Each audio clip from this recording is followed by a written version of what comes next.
कोई ma'am media person खंबीरे programme से आना कोई DIPR ना आना तौरम प्रोग्राम कोई नौना कोई रिलॉन्च तौजबनी प्रोग्राम से रिलॉन्च तौजरी कोई मीडिया पर्सन क्या ताबीरमनी कोई डिपार्टमेंट पाखलीब एक्टिविटीज प्रजा अखोई मीडिया पर्सन यौरग मीडिया पर्सन थमजरगा मीडिया पर्सन प्रजा यौबी मिशन हाईकब रिलॉन्च तौजब प्रोग्राम अदाइनबो लाखी ऑफिसर डिपार्टमेंट अचीब मीट द प्रेस प्रोग्राम लापीबनीना खर येंगे अहमद डिपार्टमेंट हाईकब एक्टिविटीज हाईलाइट तौबी 15 to 30 minutes थमजरब प्रेसना 30 minutes प्रोग्राम से क्वेश्चन हंबियो डिपार्टमेंट के officer 30 minutes sewerage project phase 2 की estimated cost is like 1,200 crore ने अदुगा regarding हो जगी ओकोई online billing portal की मतांग से सी इस like कोई ना first time introduce तो मतलब ना कोई की senior additional chief engineer so high भी गरे like bill से कोई की consumer सिंजिना थी के नहीं है भी awareness से हाँ ना सु like तबा like सिगी कोई ना online billing portal से introduce तो उठने ममांग दा कोई ना just offline दा कोई bill generate तो रंग कोला का दुमाई तो रमे तो मम्मा तम से दा मी कहीं ना like consumer सिंजिदा like इसिंग दी सम्मगा खसना थी के दबने है बसे awareness से कितना वाट पड़े के दुमाई ना मागी ममिंग दुनी portal हाँ ना किसी दी यावर का दी ले जरबा अदुगा like मोइना अमुक इसिंग पामे खोले ना अमुक थाई ना कितो कक्थत लाउड्रम ना like सोमना का ना कोई offline की के नोदा दी दुम bill से दुम automatically चोंखला लाई बाहर तारे मान तो इशू जो थे ना पते कोई होजी online billing portal से transition तो ना बाकी phase तनी कोई होजी already officially सु launch तो उजागर अदुगा कोई सी online billing portal से लाभ पता की message से कोई की phone सिंग द message लाभ पता की मी सिंग से like खतंग aware और अपराह ने खाले अदुना वो कोई 40 to 50% of the revenue collection से revenue मी न थी रख पसे हैंगर ले तारे in the last financial year ता अदुना कोई ना सी की site से जो हाइनिंग से through this platform like कोई ना consumer सिंग जिना कोई की यूम दली मीटर पांचन बिरंबा पालमगा like message लाते खोते है बसिंग दो like office store सु like and then कोई की website portal द number सु तुम याउज़ बने तो तुम पाव होबिरागा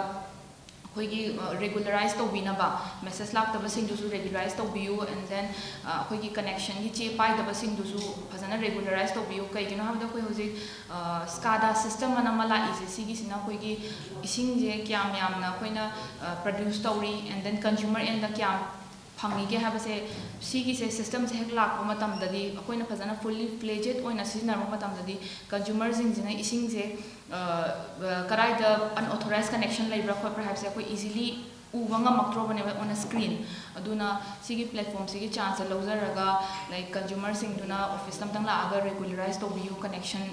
इचागे चे पाई दी और मीटर दी सम्मगा message लाते हैं बसिंग दुसु office तम तंग लापी रगा कोई 83% गुम अचीव तौरे अदुगा कोई मसी मागी कंप्लीशन टारगेट से जून 2027 नी NDP प्रोजेक्ट की होइना अदुगा ngसाई जल जीवन मिशन की दुना मसी कोई इंडिया गवर्नमेंट मार्च टू कोई दिसंबर 2028 फो एक्सटेंड तौरे अदुगो स्टेट की टारगेट होइना कोइना इशोना चाबीरगदी कोई वर्किंग एनवायरनमेंट से कितन कंडीशन होइदना इरांग से कितन फगलगदी कोई ngangkhatlaga March 2020 ga 8 ta luina ba koi target thamjari sima leijari aduga sina water supply area tare adu koi Imphal sewerage project phase 2 phase 1 di hana loisin gre 27 mld gi da another phase 2 ji koi gi hobuna 2024 da hobuni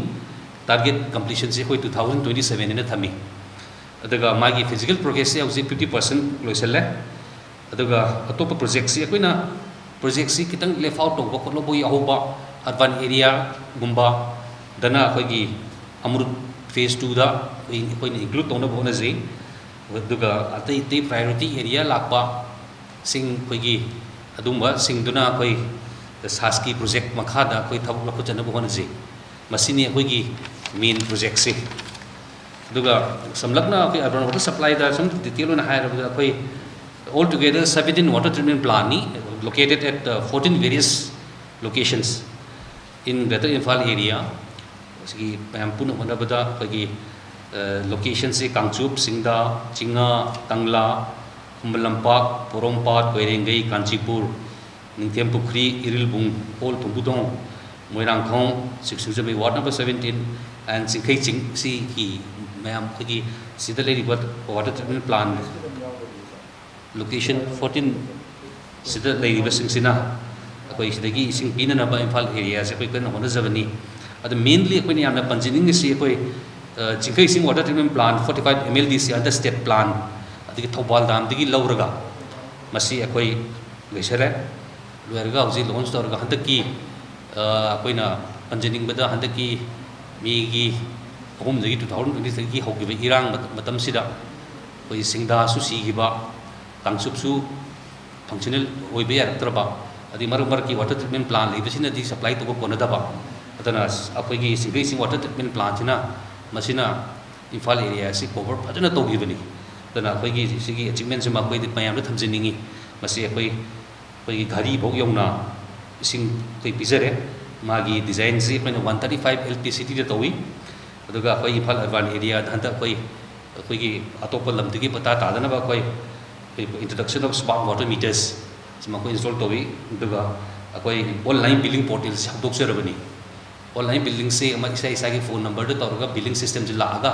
phithina na basi more consumer friendly hoina na ba aduga mas antak yam nungai ba paw amana sigi billing system ji hawdor padi akoi revenue collection hana waram mani hauzik 40 to 50% of the akoi revenue collection si increase tawre haita adu masigi implement ji yam bajana leire aduga akoigi SCADA haidana supervisory control and data acquisition and automation use akoigi digitized monitoring system haitare adu real time data piba adana kada ide leakage lei water auditing tobada water budgeting tobada akoida yamna kana ga scientific approach ni masi su akoi installation tawrga almost fine tuning tawrga masi koi commission tawna ready da lejarabani aduga koi panba yabada koi na tawjarakpasi matamam da junurum gi project da koi water treatment plant si 2017-18 swai loisanjagre adugi matung da amuk akoi gi da leiriba urban water supply se matamam da yang warami koi gi pipe si cast iron pipe haidana koi gi pipe si yam liraga manung sida koi gi safety coating su yaw da yam liba pipe sing se pipe si pakko kair bai tare madugi replacement si akoi Amrut 1 amasung NDP project gi koi all CI distribution pipe one mayam si raw water main masung distribution main mayam si loina replacement to maximum loijarabani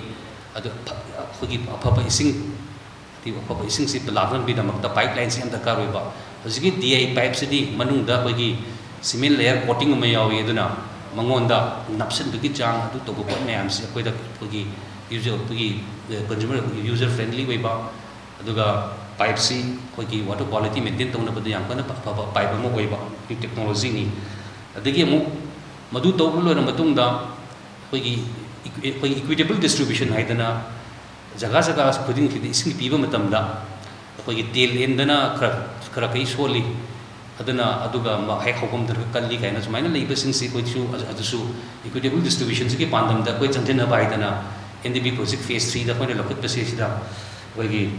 mayam singsin su ubirang bani overhead tek mayam ama koi propose tawrga along with service reserve mayam sajaraga equal distribution si tawnana bagi equitable distribution tawnana ba overhead tek mayam ama su koi mai function tawrabani